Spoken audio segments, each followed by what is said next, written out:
Welcome to part 4 of Lecture 8 in Ethics and Corporate Social Responsibility, ETH201. In this part, we're going to look at Objectives 3 and 4.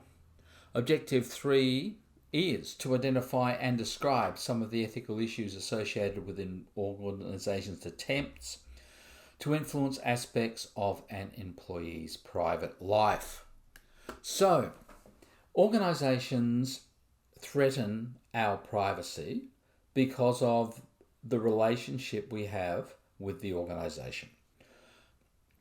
Organisations need to secure aspects of our privacy, but in different states and in different environments and in different organisational settings, there may be differences in the way specific aspects of our private lives and our privacy is dealt with by organisations. There are a range of legislative overlays that we're not going to talk about in this course. What we're going to talk about is just these 5 threats to privacy. Organisation can access an employee file. So organisations will have a human resource management file, a human resources file on every employee. You may request as an employee to see that file. Organisations may monitor your phone calls. Now, the reason that we have this tape saying this call will be monitored for training purposes is ostensibly because the firm is monitoring your interaction with customers for training. However, if you are using a resource owned by the employer, you should not have an expectation of privacy in your interaction. Organisations can also monitor your emails. That includes emails that you have sent using an organisation's email address, so your work email address. But if you use a computer to send private emails, and they're going through the network at your organisation, technically the organisation can view those as well. Whether they can morally, but there's no actual legal barrier. And when I say that, it is usual for that to be a stated policy of the organisation. Organisations can track employees in company vehicles. An organisation can view employees' social media profiles. And I have experienced processes where the employer has demanded to see, or to be provided with the password to enable, in an interview situation, to enable them to join or access a Facebook page or a LinkedIn page and so forth. Frequently, employees, as part of their service agreements, sign away these rights to privacy. It will tell you, for example, that if you download Outlook onto your phone,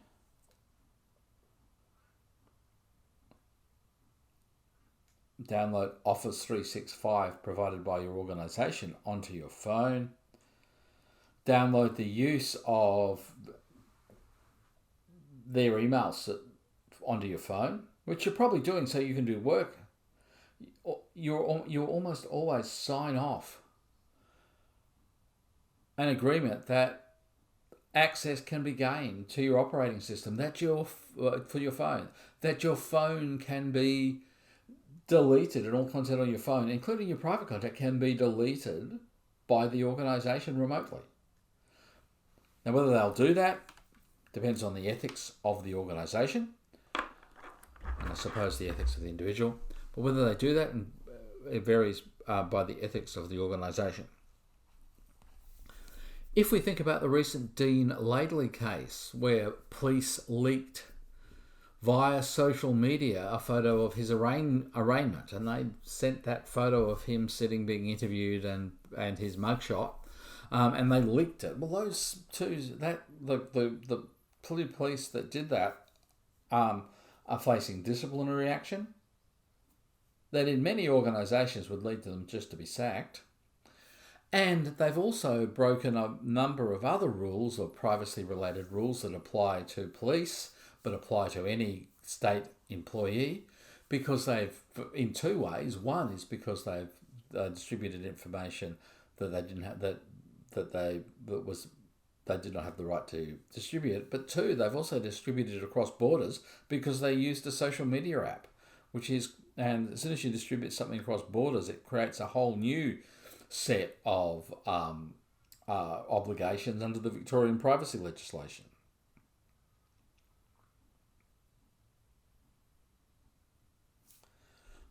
So those things are threats to privacy, and quite often we don't have strong protections for some of these threats for privacy in Australian legislation. And frequently we sign away our privacy because we want to be able to use a company car, or we want to be able to use or we're expected to be able to use company software on our bring your own device, our own laptop, our own tablet, our own phone. A firm may legitimately be interested in activities that influences an employee's work performance, but they're determining precisely what influences and what is a significant influence of work performance is a grey area. It's often difficult.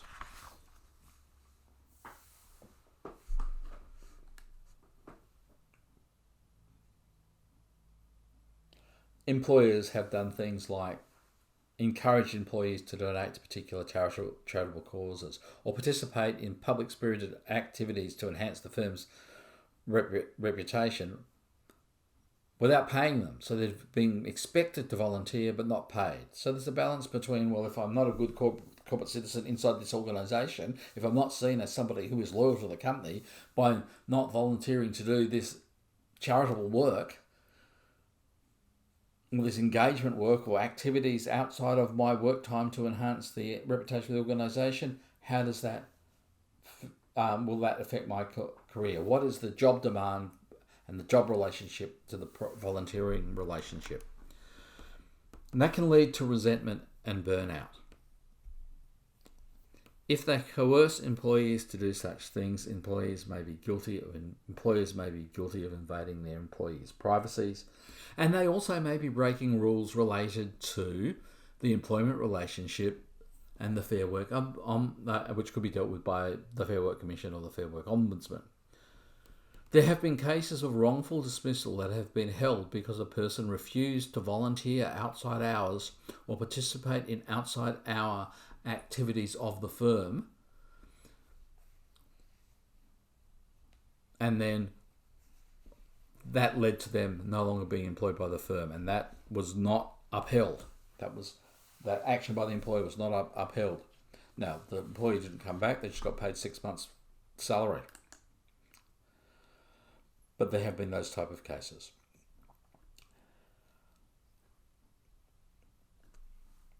There are things like wellness programs that are designed to push employees into a healthier lifestyle. They aim at fitness as part of corporate culture. Employees may be pressured to participate for their own good. And how much of influence should a firm actually have over the individual's health and how they manage that health? How much influence should they have over those private activities? From a personal perspective, I have a disability. It affects how far I can walk at one time. It definitely affects the fact that I can't run. At one organisation, I was always pressured and seen as not a good team player because I wouldn't participate in the fun run activities, the corporate cup that the company had entered into. I was not part of the group. How much influence should the firm have in dictating how employee manages their health? Okay, so that's some of the privacy concerns that you can have. And I've put a couple of videos on employee privacy on the Moodle website as well. So let's identify and describe in Objective 4 some of the issues associated with working conditions such as health and safety, quality of work life, childcare, management conduct and job discrimination. And there are videos supporting cases that give you examples of each of these or several of these issues on the Moodle website. I've also put a 3-part video that explains both the privacy obligations, Objective 3, Objective 4, and Objective 5, or issues related to Objective, I'll say that again, issues related to Objective 3, 4, and 5, which is a law presentation from Law Help, which is designed to provide you with a basic overview of each of these issues from in the Australian context. So, companies need to provide you with a safe working environment. They need to address occupational hazards, the impact of years of labour, the long-term exposure to hazardous substances, inadequate training, improper tools, employee negligence and employer negligence, overly tight scheduling, something we see that may have contributed to the crash that killed 4 police last week or 2 weeks ago on the East Link. The time for that truck to go from point A and point D may not have allowed enough time, allegedly, for the driver to take proper rest periods, which may have contributed to the accident. We don't know, but I'm giving you that as an example. That's one of the key issues that exists within road transportation, is tight scheduling and unreasonably tight scheduling, preventing people from being able to do their jobs safely. Not providing, as we've seen in the United States, proper protective equipment during the COVID crisis. And when we look at that a little bit more closely, even though PPE is being provided in hospitals now fairly routinely to the correct extent to doctors, nurses and other health professionals, there are real questions about how it's been provided to cleaners. People who are not professionally qualified but are still working in the same setting. In fact, I watched this morning, before this lecture, I watched the HELP committee, which is part of the US government. It's the Parliamentary Committee on Health and other aspects, and they were doing interviews with an investigation on the US response to the COVID crisis. So we watched the main people from the President's task force be interviewed by senators, the Senate committee, being interviewed by senators. And that particular committee is relatively bipartisan. It's relatively professional. It's not one of these showcase committees. So it was quite an interesting presentation. It was very interesting. And at the end of that, they'd been distanced. They'd been doing it by Zoom. There were people in the site. There were people in the conference room as well, but they were socially distanced, and that was fine. Some of them were wearing masks, some of them weren't, but they were socially distanced, so the mask didn't really apply as much. In the US, there's a requirement. There's a strong suggestion by the CDC that you wear a mask whenever you are outside, not to protect yourself, to protect others. I then watched, because they were just streaming this, they didn't disconnect Zoom, and I was watching it online direct rather than through cable news network. And at the end of it, I then saw people come into the room without gloves. Some of them had masks, some of them didn't, to pack up everything in the room. It seems particularly illogical that senators were wearing masks, but the staff that came to do the cleanup weren't. So providing tools, providing training, providing a safe workplace is one of the key obligations. And that's often a balance between legal requirement, moral and ethical requirements to your employees, and the economic imperatives of the company. Across the board in Australia, because Australians work some of the longest hours in the OECD countries, many employees are dissatisfied with their jobs. And one of the things that dissatisfies them most is the work design that affects their health and well-being. The failure to have adequate workspace, the failure to have flexible working hours, the failure to have the equipment that they need to have. And as an extension of that, there can be things like the failure to provide the necessary autonomy and support to be able to do their job effectively within the time required. So they end up taking work at home. Part of this as well is the expectation of effectively 24/7 access to staff members, 24/7 response to email. I mean, to be quite truthful, not for this class, so you're all safe, you're not being criticised. I got 2 emails at 2 a.m. tonight from a different class. Not a class that starts. 2 emails at 2 a.m. Now, I'm sure that if I don't respond today, even though they send something at 2 a.m., the expectation is that I get back to them today. I will get back to them today. But this set of expectations of that, it means that you're on 24/7, and that's one of the encroachments between work life and family life. And that work-life balance does tend to have a negative effect on performance. Organisations more and more are introducing parental leave, either paid or unpaid, to allow parents to compete on an even footing with non-parents, introducing flexible work arrangements, removing the draconian quantity of work and quantity of attendance with quality of work and replacing it with quality of work and quality of attendance, and the role of childcare in society and the restrictions that were placed on childcare in Australia. It used to be that large firms could in fact provide childcare and then use it and provide it in a way that was tax deductible but the government stopped them doing that. They have to go through an independent childcare process, which affects the quality of work life and the structure of work life. And the final thing is management styles that can affect these relationships. The ethical responsibility to establish a culture in the organisation so that the manager and the staff have good relationships. The most commonly cited reason for leaving a job is that your immediate supervisor you are incompatible with your immediate supervisor. When you probe that a little bit more, because one of the ways that cultural surveys and exit surveys work is it's quite often not the immediate supervisor who's the problem, it's the next level supervisor, and the immediate supervisor has the same problems that you do, but you are the next link in the chain.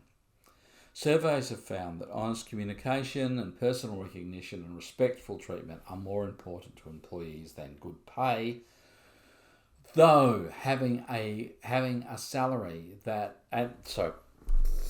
to be specific, those surveys did not deal with low wage employees.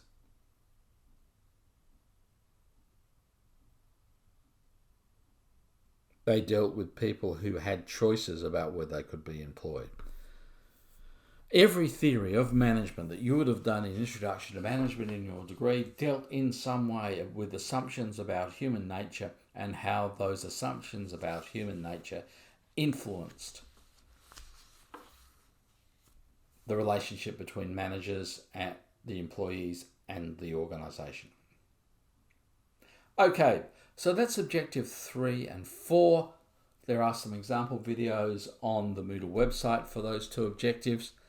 Watch those videos, and then we'll come back and look at objective 5, which looks at ethical issues related to discrimination and harassment, and then objective 6, which looks at some of the roles of trade unions.